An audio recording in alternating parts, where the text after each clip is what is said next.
Antologi Pembacaan Firman Tuhan yang Maha Kuasa.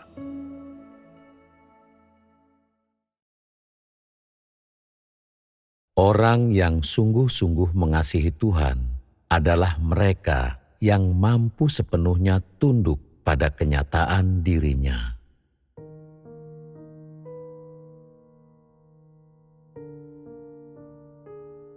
Memiliki pengetahuan tentang nyatanya diri Tuhan dan memiliki pemahaman menyeluruh tentang pekerjaan Tuhan. Kedua hal ini terlihat di dalam firman-Nya, dan hanya melalui perkataan-perkataan inilah engkau dapat memperoleh pencerahan. Oleh karena itu, engkau harus berbuat lebih banyak untuk memperlengkapi dirimu dengan firman Tuhan.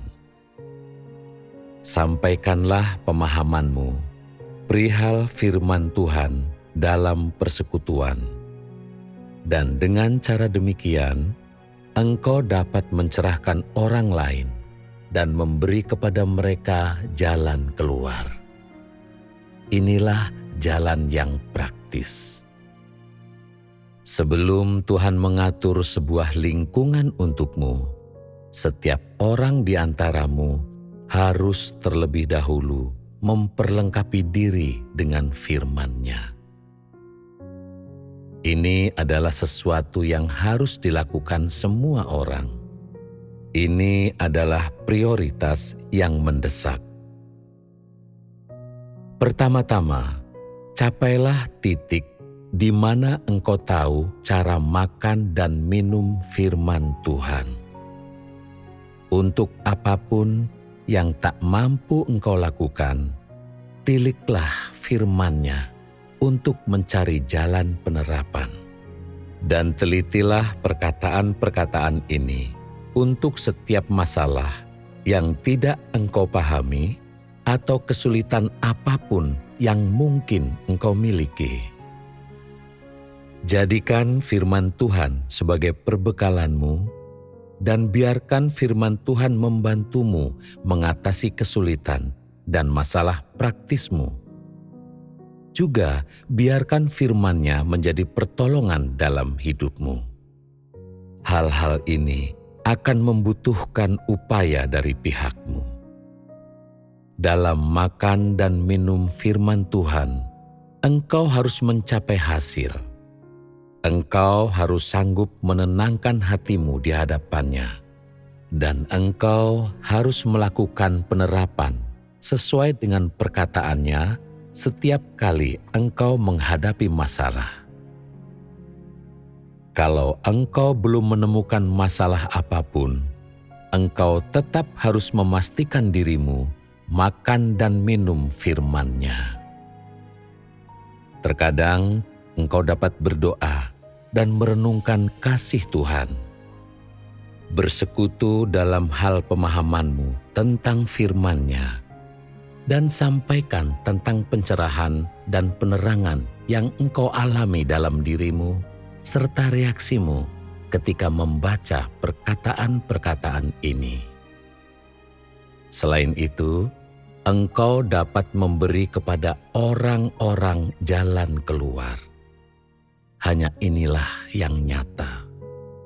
Tujuan melakukan ini adalah memungkinkan firman Tuhan menjadi perbekalanmu yang nyata. Sepanjang hari, berapa jam yang kau habiskan untuk dengan sungguh-sungguh berada di hadapan Tuhan? Berapa banyak dari harimu yang benar-benar kau berikan kepada Tuhan? Berapa banyak yang kau berikan bagi dagingmu? Memiliki hati yang selalu berorientasi kepada Tuhan merupakan langkah pertama untuk orang berada di jalur yang benar menuju dirinya disempurnakan oleh-Nya.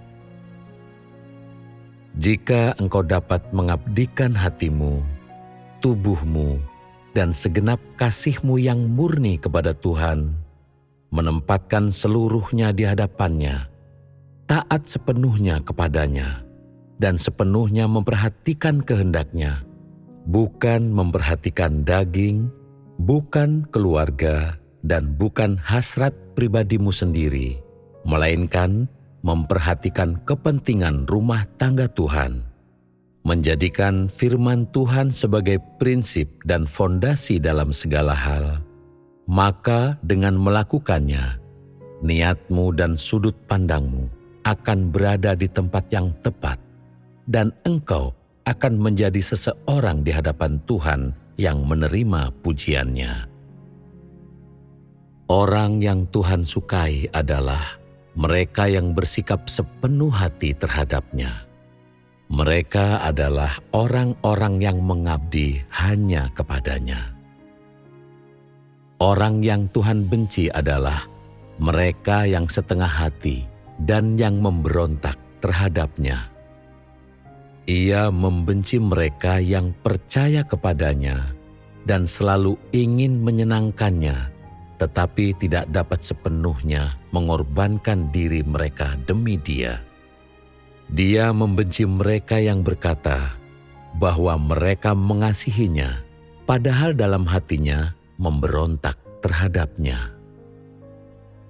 Dia membenci mereka yang menggunakan kata-kata fasih yang berbunga-bunga dengan tujuan menipu.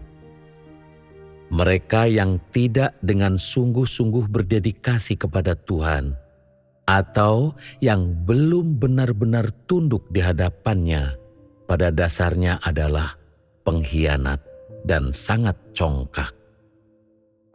Mereka yang tidak dapat dengan sungguh-sungguh tunduk di hadapan Tuhan yang nyata dan normal, mereka bahkan lebih congkak, dan mereka terutama adalah keturunan si penghulu malaikat yang patuh. Orang yang sungguh-sungguh mengorbankan diri mereka bagi Tuhan, menyerahkan segenap keberadaan mereka di hadapan-Nya. Mereka sungguh-sungguh tunduk pada semua perkataan-Nya dan mampu menerapkan firman-Nya.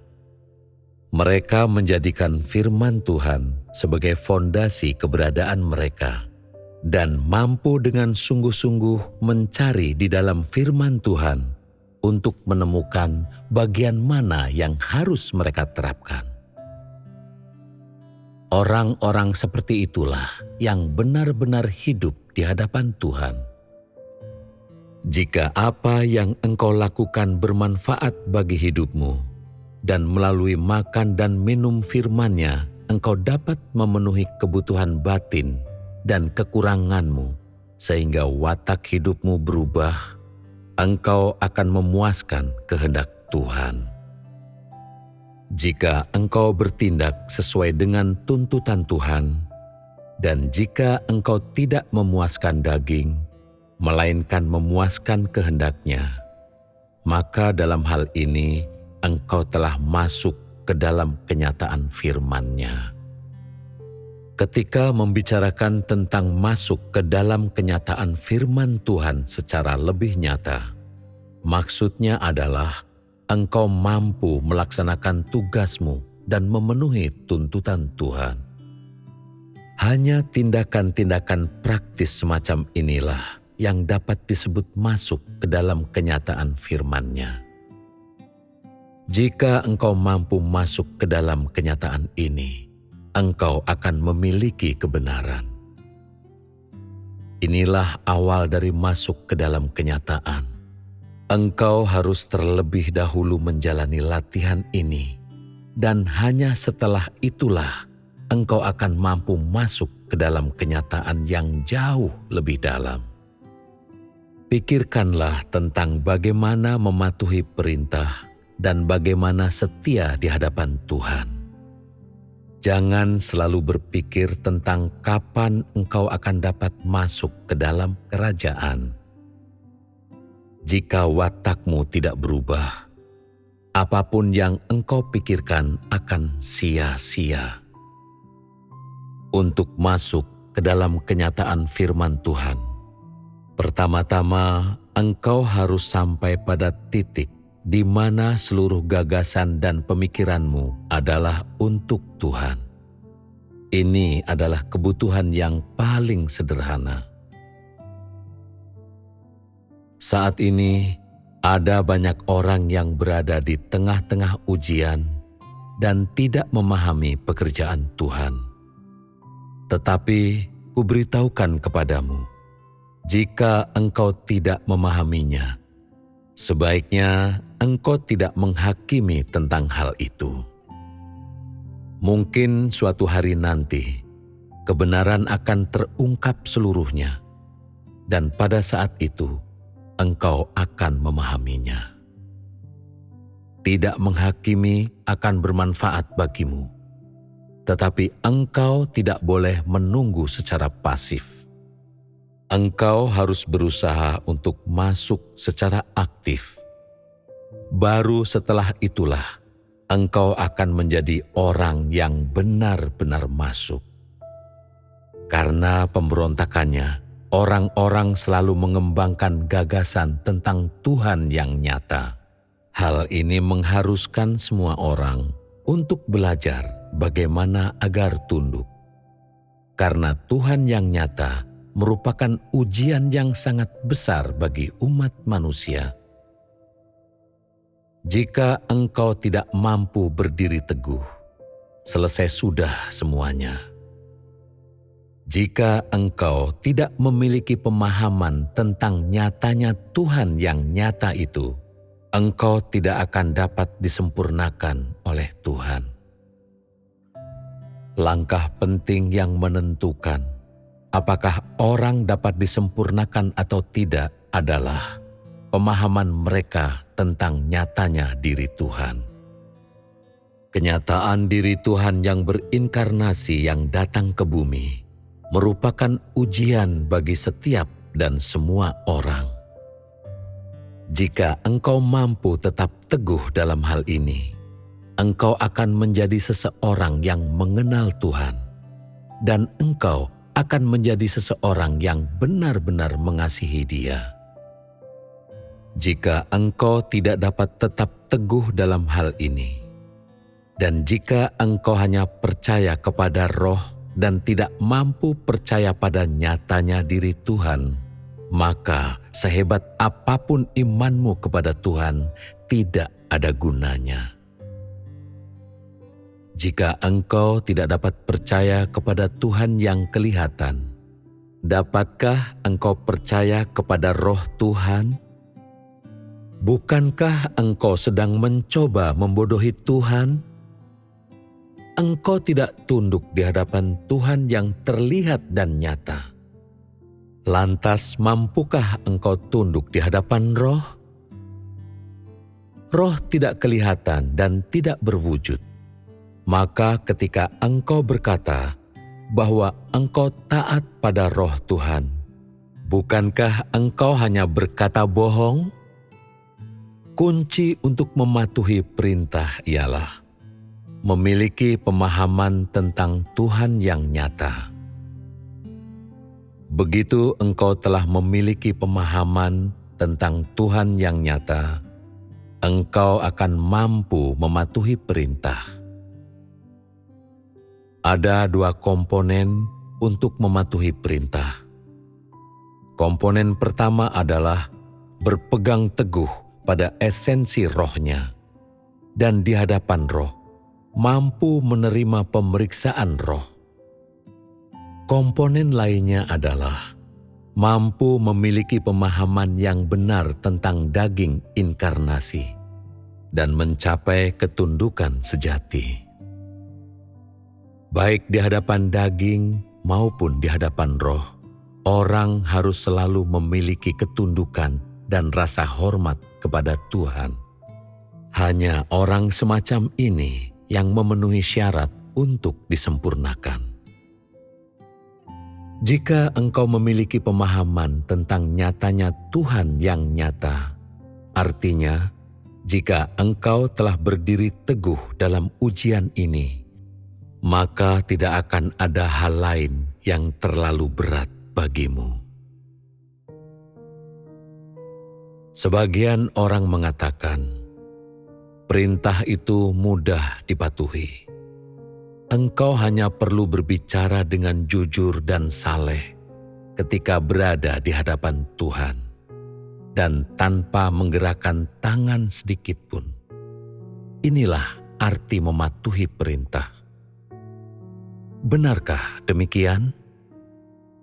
Jadi, jika engkau melakukan beberapa hal yang menentang Tuhan di belakangnya, apakah yang kau lakukan itu mematuhi perintah?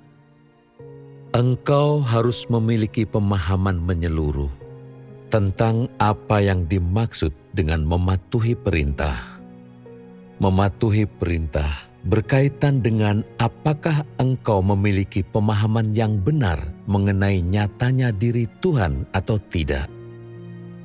Jika engkau memahami tentang nyatanya diri Tuhan, tidak tersandung dan jatuh dalam ujian ini, dapat dianggap engkau memiliki kesaksian yang kuat.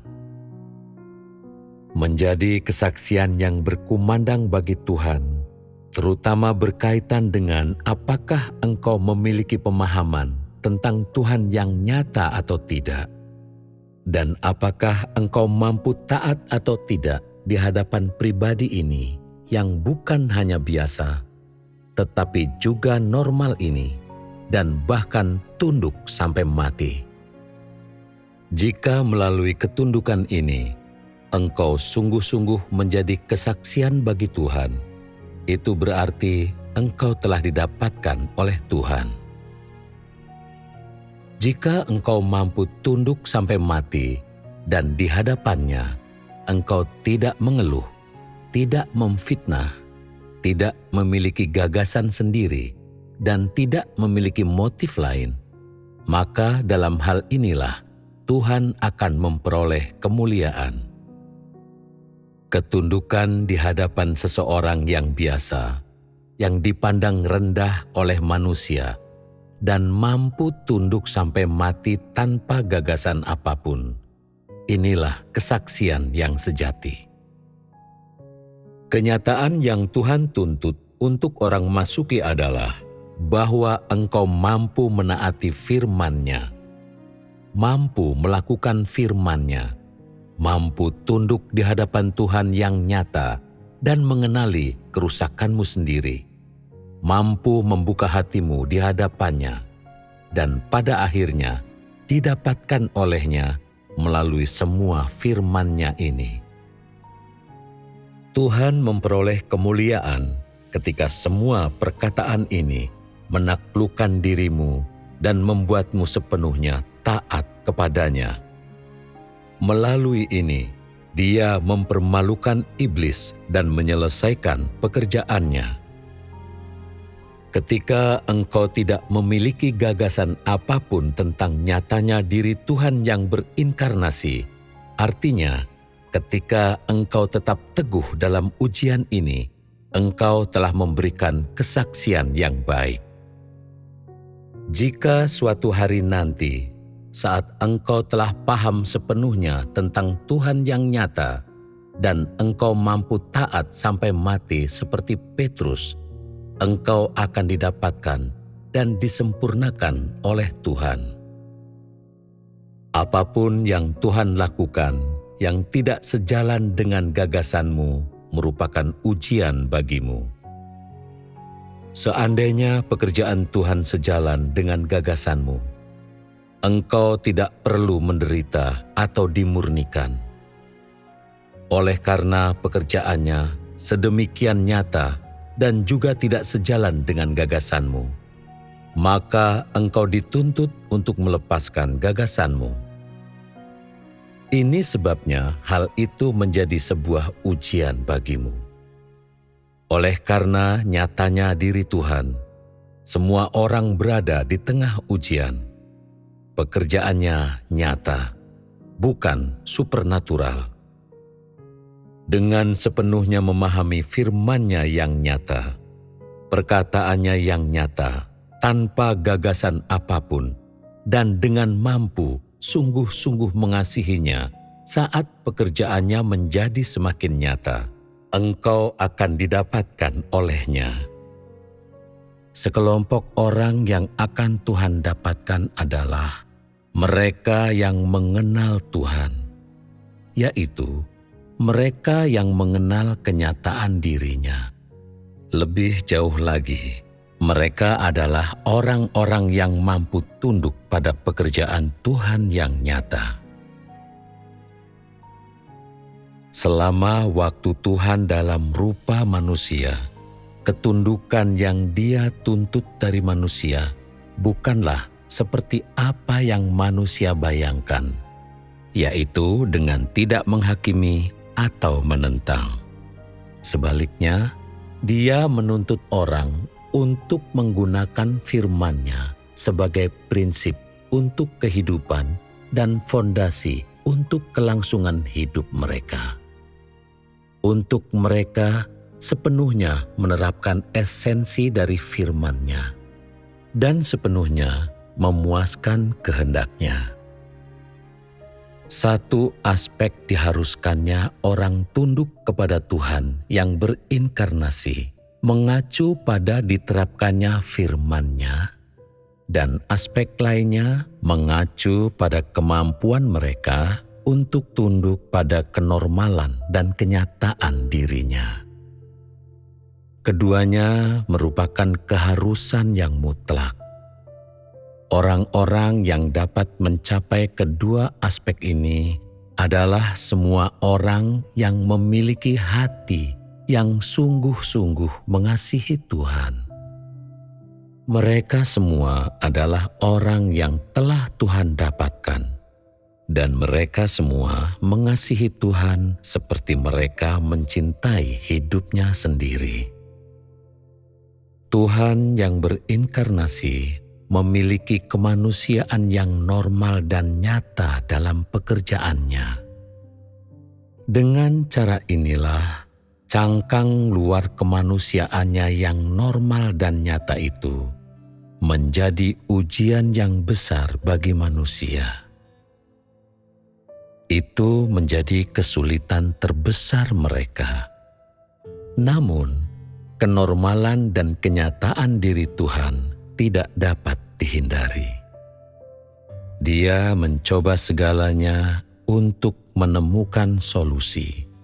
Tetapi pada akhirnya, Dia tidak dapat menghindarkan dirinya untuk mengenakan cangkang luar kemanusiaannya yang normal. Ini karena bagaimanapun juga, Dia adalah Tuhan yang menjadi manusia, bukan Tuhan roh yang di surga.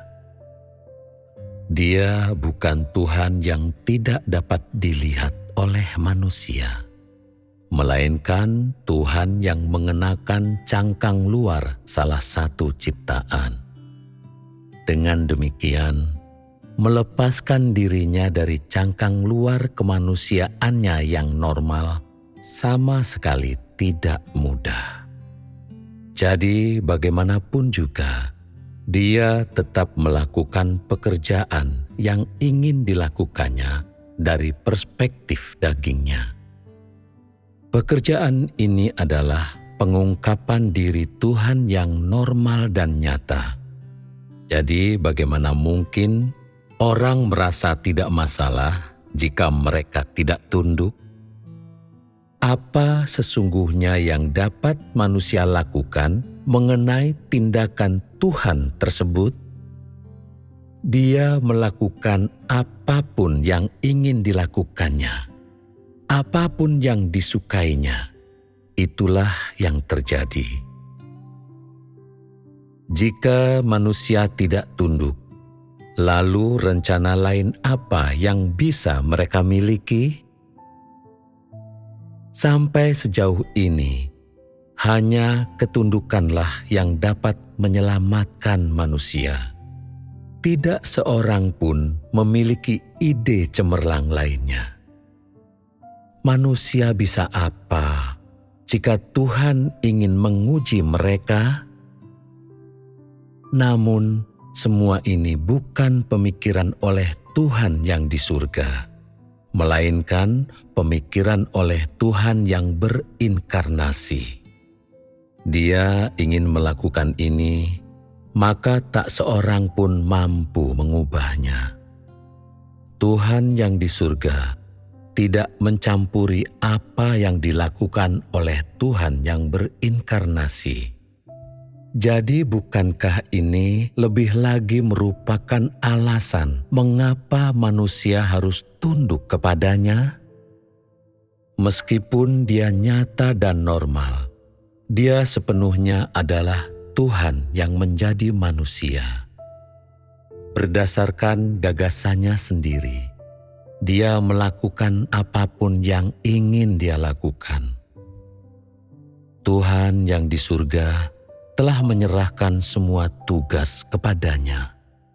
Engkau harus tunduk pada apapun yang dia lakukan. Meskipun dia memiliki kemanusiaan dan sangat normal, dia telah dengan sengaja merancangkan semua ini. Jadi bagaimana manusia bisa memelototinya dengan mata terbelalak tanda tak setuju? Dia ingin menjadi manusia biasa, maka dia adalah manusia biasa. Dia ingin hidup dalam kemanusiaan, maka dia hidup dalam kemanusiaan. Dia ingin hidup dalam keilahian, maka dia hidup dalam keilahian. Orang dapat memandang hal ini sesuka mereka, tetapi Tuhan akan selalu menjadi Tuhan, dan manusia akan selalu menjadi manusia. Esensinya tidak dapat disangkal karena beberapa detail sepele. Dia juga tidak dapat didorong keluar dari pribadi Tuhan karena satu hal sepele. Manusia memiliki kebebasan manusia, dan Tuhan memiliki martabat Tuhan. Kedua hal ini tidak saling mengganggu. Tidak dapatkah manusia memberi Tuhan sedikit kebebasan? Tidak dapatkah mereka menoleransi keberadaan Tuhan dengan sedikit lebih santai? Jangan bersikap sedemikian ketat terhadap Tuhan. Masing-masing harus bertenggang rasa satu sama lain. Maka tidakkah semuanya akan beres? Masih akan adakah kerenggangan? Jika seseorang tidak dapat bertenggang rasa terhadap hal seremeh itu, bagaimana mereka bisa berpikir untuk menjadi seorang yang murah hati atau seorang manusia sejati? Bukan Tuhan yang menimbulkan kesulitan bagi manusia, melainkan manusialah yang menimbulkan kesulitan bagi Tuhan. Mereka selalu menangani sesuatu dengan terlalu membesar-besarkan masalah. Mereka benar-benar mengada-ada, dan itu tidak perlu sama sekali. Ketika Tuhan bekerja dalam kemanusiaan yang normal dan nyata, apa yang dilakukannya bukanlah pekerjaan manusia, melainkan pekerjaan Tuhan. Namun demikian, manusia tidak melihat esensi pekerjaannya. Mereka hanya selalu melihat cangkang luar kemanusiaannya. Mereka belum melihat pekerjaan yang sedemikian agungnya, tetapi mereka bersikeras untuk melihat kemanusiaannya yang biasa dan normal, dan akan terus bersikeras tentang hal itu. Bagaimana mungkin ini disebut tunduk di hadapan Tuhan?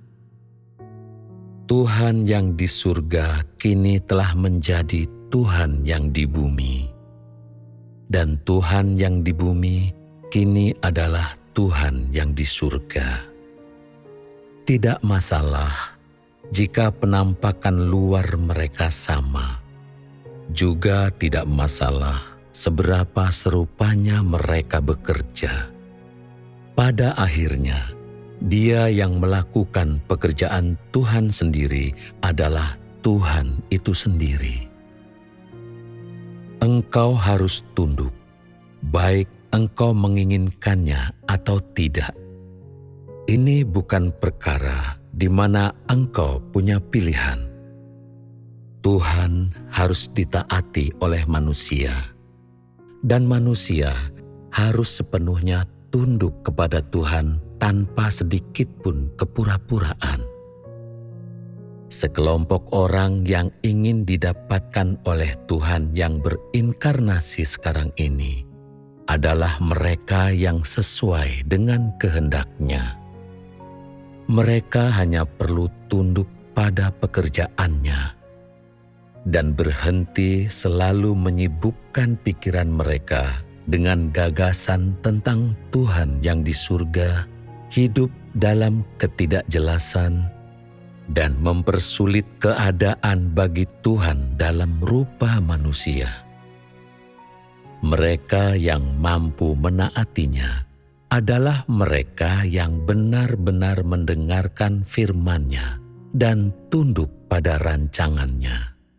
Orang-orang seperti ini tidak peduli sama sekali tentang seperti apakah Tuhan yang di surga itu sebenarnya, atau pekerjaan seperti apa yang mungkin sedang dilakukan Tuhan yang di surga di antara manusia.